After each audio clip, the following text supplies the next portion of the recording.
দর্শক এনটিভি অনলাইনের পক্ষ থেকে স্বাগত জানাচ্ছি তৌহিদ হাসান ওসামা। দর্শক আমি এই মুহূর্তে অবস্থান করছি যশোরের দুঃখখ্যাত ভবদহ অঞ্চলে।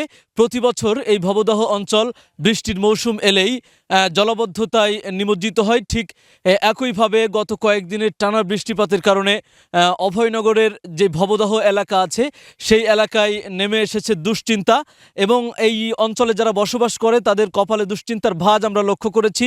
কেননা বিগত কয়েকদিন ধরে রেকর্ড পরিমাণ বৃষ্টি হয়েছে অভয়নগরে। আমরা এই বিষয়ে একটু কথা বলতে চাই যারা স্থানীয় লোকজন আছেন তাদের সাথে। আমি আপনার সাথে একটু কথা বলতে চাই।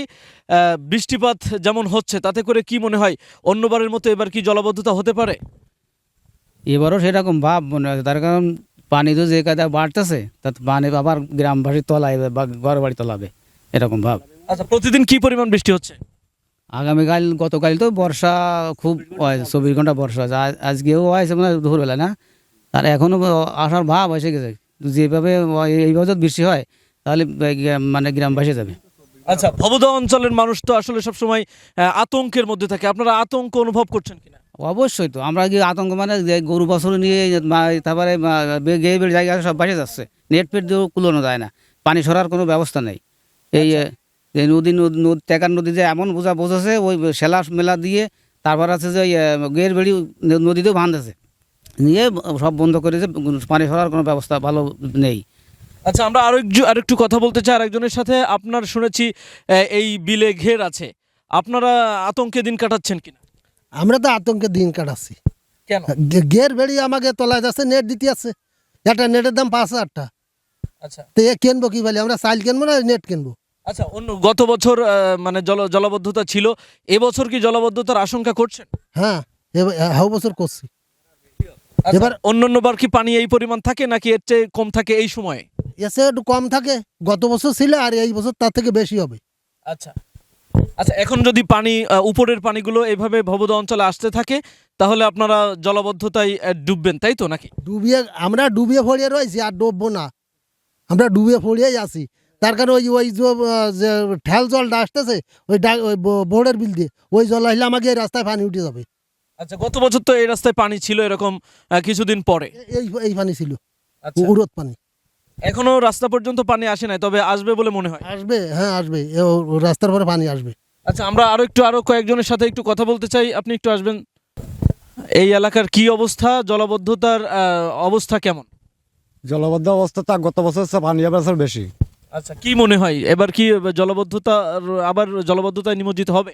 জলবদ্ধতা নিবদ্ধ হবে।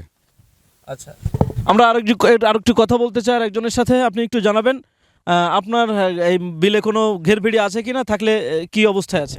ঘেরবেড়ি তো আছে, ঘেরবেড়ি তো আগের থেকে তোলা যাচ্ছে। এবার এত অতি শীঘ্রই এবার তো নেট দিতে, নেটে তো 3টে সাইডে দিলেও কুল হচ্ছে না এবার। আর সেই কাজ বর্ষা হচ্ছে, কারণ পানিও আসতেছে, কোনো জায়গাতে সরার লাইন নেই। তাতে করে তো আমরা পুরো আতঙ্কের মধ্যেই আছি যে খিটা কোনে যাবে, তার কোনো পরিবেশ নেই। গত বছর যে পানি উঠেছিল আপনারা কি করেছিলেন? ওই ভিজে টিজে চলে যাচ্ছে, তো মাজা পানি নৌকোটুকু ছিল না, দেখা গেল কারো মাজা পানি, কারো বুক পানি, এই কায়দায় সব চলাফেরা করতো, করবে কি, সব তো ঘরের মধ্যে পানি উঠে গেল। মানে তো কেউ আবার চলে গেলে এখানে মানে ওই আশ্রয় গেছে, তাই ছাড়া তোমাদের বাঁচার কোনো লাইন ছিল না। এখানে ঠিক কি পরিমাণ লোক এই প্রতি বছর জলাবদ্ধতার শিকার হয়, বা ভবদহ অঞ্চলে কি পরিমাণ লোক? ভগদায় তো প্রচুর লোক যায়, কিন্তু লোক যায় তো কোনো কাজে আসে না, ওর তো কোনো কি পরিমাণ লোক জলাবদ্ধতার শিকার হয় এই অঞ্চলে? প্রচুর লোক আছে জলবদ্ধতার জন্য। 27টা বিলই আমাদের এই জলবদ্ধতায় ডুবে থাকে। তাতে করে আমাদের মানে একটা আতঙ্কের মধ্যে থাকতে হবে সবসময়ের জন্যই। আগের থেকে তো এবার এত আতঙ্ক তো অটোমেটিক এসে গেছে। এবার তো ধরো 3 মাস আগের থেকে এসে গেছে, আর গতবার তো 4 মাস ছিল, আর এবার এত 7-8 মাস হয়ে যাবে অলরেডি।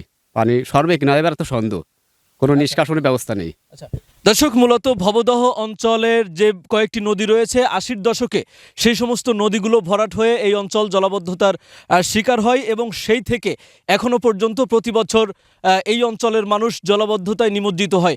আমরা বেশ কয়েকদিন ধরে লক্ষ্য করছি টানা বৃষ্টিপাতের কারণে ভবদহ অঞ্চলের মানুষের মধ্যে এক প্রকার আতঙ্ক বিরাজ করছে। যাদের ঘেরবেড়ি রয়েছে তারা আমাদের কাছে যেমনটি জানিয়েছে যে আসলে তারা নির্ঘুম রাত কাটাচ্ছে যদি এইভাবে বৃষ্টিপাত হতে থাকে।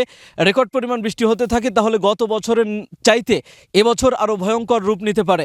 মূলত অভয়নগর, মনিরামপুর এবং কেশবপুর উপজেলা এবং ডুমুরিয়া উপজেলা, খুলনা জেলার ডুমুরিয়া উপজেলার কিছু অংশ নিয়ে এই ভবদহ অঞ্চল গঠিত। এই অঞ্চল প্রতি বছর পানিতে তলিয়ে যায় এবং হাজার হাজার মানুষ বাড়ি থেকে নিরাপদ আশ্রয়ে যেতে হয়। বিভিন্ন স্কুল, কলেজ, মাদ্রাসায় তাদেরকে অবস্থান নিতে হয়, আশ্রয় কেন্দ্রে অবস্থান নিতে হয়। সেই পরিবেশ কিন্তু এবছরও সৃষ্টি হয়েছে এবং তেমনটি আমরা আবহাওয়ার অবস্থা দেখতে বুঝতে পারছি।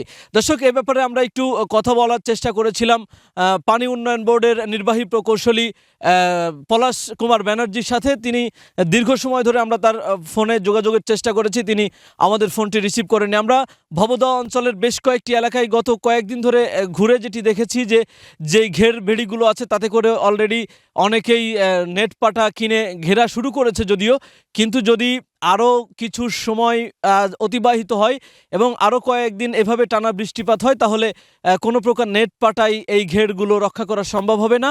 ঘেরগুলো ভেসে যাবে এবং কোটি কোটি টাকার মাছ ভেসে যাবে, এমনটি আমাদেরকে এই অঞ্চলের মানুষ জানিয়েছেন। দর্শক, এই ছিল যশোরের অভয়নগর উপজেলা থেকে আমার কাছে সর্বশেষ সংবাদ।